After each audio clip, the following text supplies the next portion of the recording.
Hello కానమూకు కథావచనం మోహనవచనం పరిజ్ఞాన హితబాండం నిత్య చదువరి శ్రోతలకు ఆహ్వానం నమస్కారం.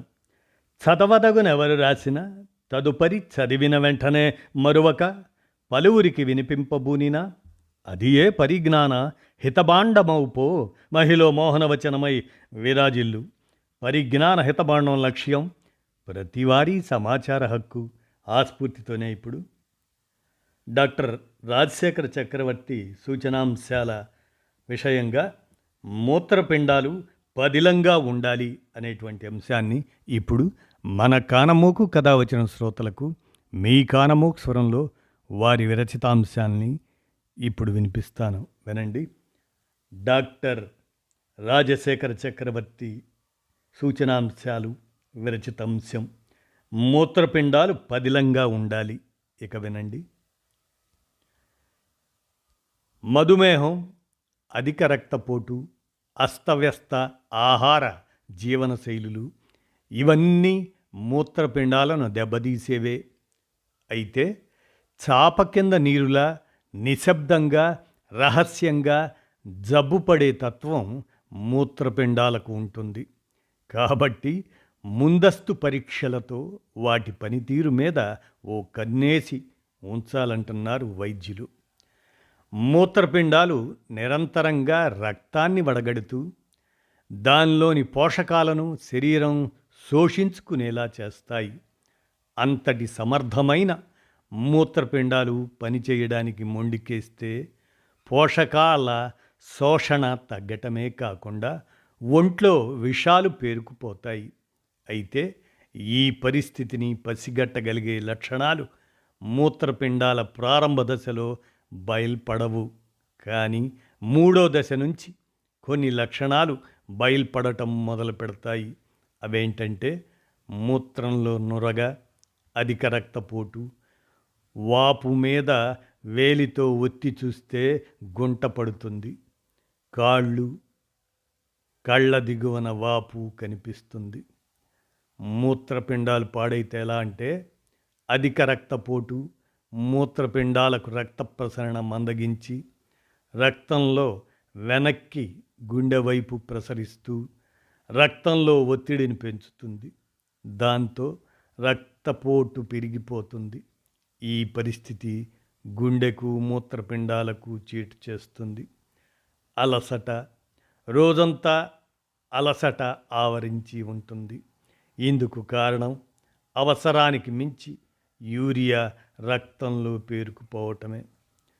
మూత్రపిండాలు ఆరోగ్యంగా ఉండాలంటే సరిపడా నీళ్లు తాగాలనే విషయం అందరికీ తెలిసిందే. మూత్రపిండాలు జబ్బుపడిన తొలి దశలో వీలైనన్ని ఎక్కువ నీళ్లు తాగాలి. అయితే అందుకు కూడా ఒక పద్ధతి పాటించాలి.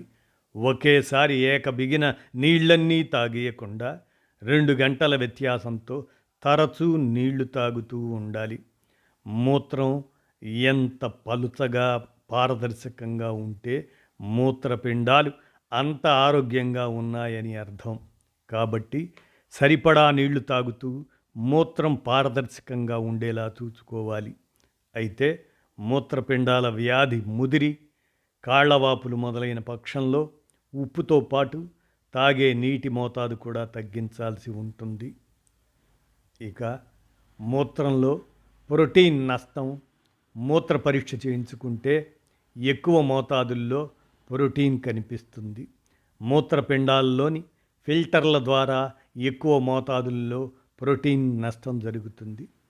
ఆమ్లత్వంతో కూడిన మూత్రం శరీరంలో ఆమ్లత్వం పెరిగిపోతుంది. శరీరంలోని అమ్మోనియాలో అసమతౌల్యం ఏర్పడటం మూలంగా శరీర pH విలువలు పెరిగిపోతాయి. ఒకవేళ మధుమేహులైతే చక్కెర స్థాయిలు అదుపు తప్పుతాయి. ఈ పరిస్థితిని పసిగట్టడంలో విఫలమైతే కేటోయాసిడోసిస్ అనే సమస్య మొదలవుతుంది.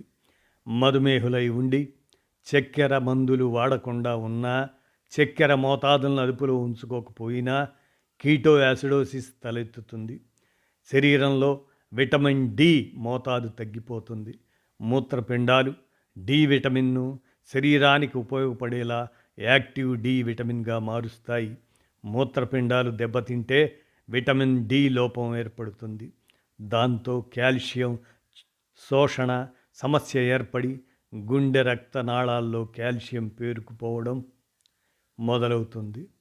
మూత్రపిండాల వ్యాధులకు గురయ్యే అవకాశం ఉన్న వాళ్ళందరూ ఏడాదికొకసారి ఎస్టిమేటెడ్ జిఎఫ్ఆర్ గ్లోమెర్యులార్ ఫిల్ట్రేషన్ రేట్ అనే దాన్ని మూత్రంలో ప్రోటీన్ పరీక్షలు చేయించుకోవాలి.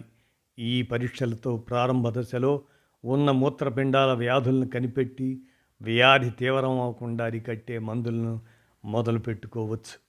మూత్రపిండాలు జబ్బున పడినప్పుడు మూత్రంలో ప్రోటీన్ నష్టం ప్రధాన సూచన. ఆరోగ్యకరమైన వ్యక్తుల్లో ఒక రోజులో మూత్రం ద్వారా 100 మిల్లీగ్రాములు ప్రోటీన్ నష్టం జరుగుతూ ఉంటుంది. కానీ మూత్రపిండాల వ్యాధులున్న వారిలో ప్రోటీన్ నష్టం 500 నుంచి 1000 మిల్లీగ్రాములు ఉంటుంది. ఈ నష్టానికి అడ్డుకట్ట వేసే సమర్థమైన మందులు ఇప్పుడు అందుబాటులో ఉన్నాయి. కాబట్టి ప్రారంభంలోనే ప్రోటీన్ నష్టాన్ని కనిపెట్టి వెంటనే మందులు వాడుకోవటం మొదలు పెడితే మూత్రంలో ప్రోటీన్ నష్టం తగ్గటంతో పాటు మూత్రపిండాల వ్యాధి ఒక దశ నుంచి తర్వాతి దశకు పెరగకుండా ఉంటుంది. జీవితాంతం డయాలసిస్ మీద ఆధారపడటం కంటే మూత్రపిండాల మార్పిడితో శాశ్వత పరిష్కారాన్ని ఎంచుకోవటం ఉత్తమం. కుటుంబ సభ్యుల నుంచి సేకరించిన మూత్రపిండంతో శరీరం ఆ అవయవాన్ని వ్యతిరేకించే తీవ్రత తక్కువగా ఉంటుంది.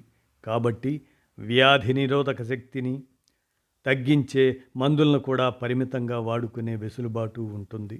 మూత్రపిండాన్ని దానం చేయడం వల్ల శరీరానికి అదనంగా ఒరిగే నష్టం కూడా ఉండదు.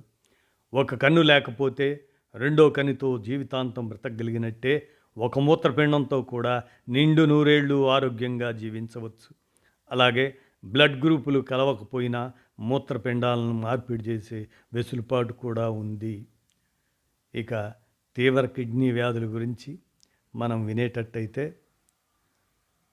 దాదాపు 17% భారత జనాభా తీవ్ర మూత్రపిండాల వ్యాధులతో బాధపడుతుంది. కొన్ని రాష్ట్రాల్లో ప్రత్యేకించి ఆంధ్రప్రదేశ్, తెలంగాణలో 20% జనాభా తీవ్ర మూత్రపిండాల వ్యాధులకు గురవుతుంది. ప్రతి ఏటా దేశవ్యాప్తంగా దాదాపు 5 లక్షల మందికి పైగా ప్రజలు డయాలసిస్ స్థితికి చేరుకుంటున్నారు. వీళ్లలో కేవలం 20,000 మందికి మాత్రమే మూత్రపిండాల మార్పిడి సదుపాయం లభిస్తుంది. ఇక మూత్రపిండాలు ఎలా క్షేమం అంటే ఉప్పు తగ్గించాలి. మూత్రంలో ప్రోటీన్ నష్టాన్ని తొలి దశలోనే గుర్తించి మందులు వాడుకోవాలి. ధూమపానం, మద్యపానం మానేయాలి. మధుమేహం, అధిక రక్తపోటు అదుపులో ఉంచుకోవాలి. రెడ్ మీట్ మానేయాలి. శరీర బరువు అదుపులో ఉంచుకోవాలి.